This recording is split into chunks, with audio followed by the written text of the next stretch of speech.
Receiving. Are you a good receiver? Hi, my name is Susie Porter, and I help women rewrite their lives so that they can create their happily ever after.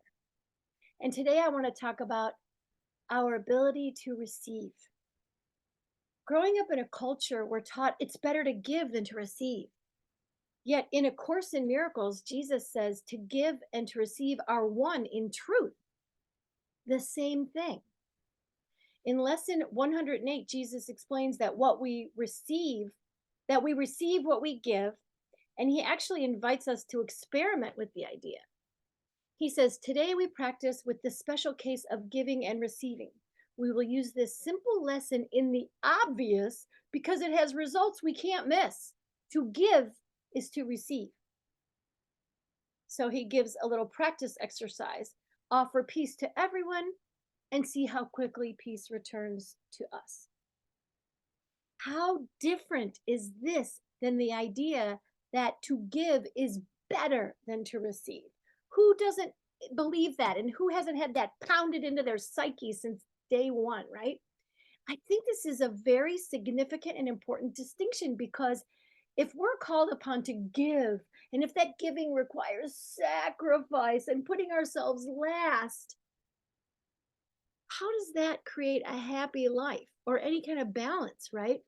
It's this kind of thinking that creates martyrs, codependence, and people who feel taken advantage of and even bitter, right? How many of us feel that manipulation from people in our lives who might say, I gave you this, or how many of us have gifts of money that have strings attached, right? It's almost like we feel beholding. The joy of giving isn't a part of that. It's more of I give so that I'll receive. Giving to get is not giving, right? It's not. The Lord loves a cheerful giver, not a manipulative giver. Woo. The truth that Jesus teaches in the course is that we're all one. So logically, how could giving and receiving be any different? If we're all connected and we're all the same, all minds are joined, and if a thought never leaves its source, then how can we lose by giving? Of course, I get it. This idea is a conceptual one, and it requires us to open our minds to the deeper meaning of it. But maybe you're thinking, Susie, I thought this video was supposed to be about receiving. All right. I just wanted to expand the conversation to include the cycle of giving and receiving. Now on to receiving, the good part, right? Giving is good too for us codependents. We love to give, and actually a challenge to receive. I get it. I get it, sister or brother. Sometimes we have to teach ourselves how to receive. For many of us who were raised with that Christian idea of putting ourselves last, and that to be a good Christian or a good person meant to put others first. I remember when I was at Fort Wayne Bible College, they actually taught that the way that you spell joy, it's a very clever acronym actually, JOY, Jesus, others, you. There was a popular book in those days called I Am Third. So I get it. At the time, it made sense, and I bought it hook, line, and sinker. But can I tell you that that message was a terrible message, was a terrible belief, and it was unhealthy for a 17-year-old girl who was already neurotic, insecure, and codependent. The thing that I needed to learn was how to love myself, right? Jesus said, love your brother as you love yourself. And I think the as you love yourself part gets ignored and certainly misunderstood. To be able to receive is a vital component of being a fully functioning human being. I'll tell you, go to any playground on earth and just observe a typical toddler. They're great at receiving. As a matter of fact, what's every 2-year-old's favorite word besides no? Mine. And they say it with delight. Mine. Zero guilt. It's just natural, right? Ownership. It's an integral, important part of being a fully functioned person, is to be able to receive and own things, right? It's only through years of repetition and demoralizing comments from the adults around those kids hearing the words, no, it's not yours, you have to share. And it's laden with so much guilt and shame that they gradually surrender their autonomy and might even be convinced they're selfish or bad for wanting things. I often think about how unnatural it is to share because I've worked with young children for over 20 years and share, share, share. I realized that the share thing never worked. Never, ever, ever, ever in 20 years did I see a kid with a toy that they're having so much fun with. Okay, here. Never. What works instead, if you're a mom or a teacher or a dad watching this, is take turns. When you're done, maybe the other person can have a turn, right? But you have to be able to own first before you can share. Unless you want your kid to be a Zen Buddhist, in that case, strip them of all ownership, then they'll be a great Zen Buddhist. But most of us want our kids to have a healthy feeling of being able to receive, right? That worthiness. It's just so screwed up in our culture. The whole idea of giving and receiving has been laden with so much shame and used as a way to manipulate our behavior from such a young age. Why do we do that? Why do we create a narrative that when one person wins, another person loses? It's that competitive culture that has destroyed our whole idea of giving and receiving. The truth that Jesus teaches is that giving and receiving are the same thing. How can this be true? And how can I be a better receiver? How can you be a better receiver? One way I've learned to be a better receiver is to assure myself that my receiving is not taking away from anyone else, that my success is good for everyone else. A rising tide raises all boats, right? My wealth and my abundance is not taking away from the resources of others.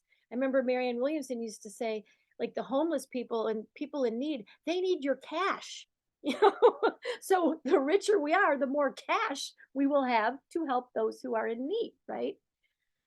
But somehow in our puritanical culture, poverty is seen as a virtue, and it's just so uh, wrong. We've all heard a million times, what goes around comes around. But the question in this video today is, how do we catch what comes around when it comes our way, right? How do we receive what's coming to us? It may sound really simple and basic, but we always have to ask ourselves, do I really love myself? Do I truly love myself? Am I blocking my wealth, my blessings, my abundance, my opportunities, love, happiness, joy? Am I blocking it because I have unconscious feelings of shame or unworthiness? Has my past programming convinced me that it's better to give than to receive? Am I living out a martyr narrative script that was downloaded into my mind since I was a baby? Give yourself some time today to consider where you are in your ability to receive. One of my favorite spiritual teachers who has a great sense of humor is Abraham Hicks. And they talk a lot about getting yourself into the receiving mode, the receptive mode. And they teach about how to get into that mode. Basically, what they explain is that you need to tune in to the feeling of what Wayne Dyer and Neville Goddard call the feeling of your wishes fulfilled. If you get into that appreciation, that it will come because you will attract it with your vibration. Like instead of focusing on what you don't have, which brings more of what you don't want, focus on what you want and feel it as if you already have it. It's a lot more nuanced than that, and I'm not preaching law of attraction because there's a lot to it, more than just there's a lot because we're complex human beings, right? With all this mental programming. So you can't just think and feel, like you have to really clear the space for it. So that's why I want to invite you today to just consider and to notice how you are in your ability to receive. Just kind of take a couple minutes today and notice if you can feel your own worthiness. That's kind of a big deal, right? If you can believe that your miracle is on the way. But what if it was actually your birthright just because you're here and you're loved unconditionally, as opposed to everything you've learned since you were a kid? If you can let go of the negative beliefs and programming from your past, you can receive everything your heart's desire. Your heart desires, there'll be nothing in the way. Course in Miracles, Jesus says there's no order of difficulty in miracles, and with God, all things are possible. Are you willing to receive all that is available to you? Do you want to try to be in the receptive mode? Can you open your mind to believe that there might be an easy, more natural way to invite and allow all the good things of life to flow to you? I challenge you today to experiment with these ideas and try to do what Jesus recommends in Lesson 108 in the Course in Miracles, where he says, to give is to receive. Today, we will attempt to offer peace to everyone and see how quickly peace returns to us. See how and notice how what you give comes back to you. When you're tempted to react in anger, stop. Just pause.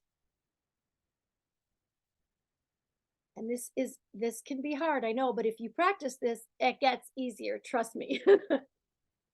Just stop, right? Take a breath. Try to choose a loving response or at least a neutral response. Calm instead of angry, right? And see what happens. Notice how what you give becomes what you receive. Have fun with these ideas. Spiritual enlightenment doesn't have to be a boring grind, right? It just doesn't have to be a heavy mental trip. It can be fun.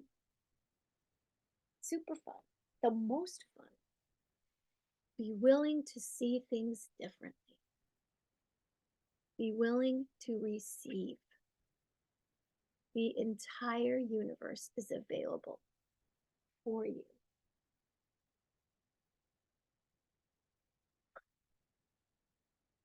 The entire universe, or as many teachers call it, the quantum field, or as David Hawkins, Dr. Hawkins calls it, the field, is constantly, every minute of every day, responding to who you are and to what you are. You really were not taught this, but you're all powerful. God isn't out there, some mysterious guy in a white beard in some far off place called heaven. He, she, it is in your mind, in your heart. The kingdom of heaven is within. Choose today to receive, to open your mind, to open your heart, to let go of all the bullshit you might have learned. Be willing to see it differently and be willing to think that maybe receiving could be easier. Are you willing to receive? I am. And I pray that you are. And I hope that you are. Because there is so much goodness and love and wealth and prosperity and every good thing you could ever want available for you. God bless you. Have fun with these ideas. And know that you are worthy. Notice how what you give is what you receive, and it's the same thing. Take care.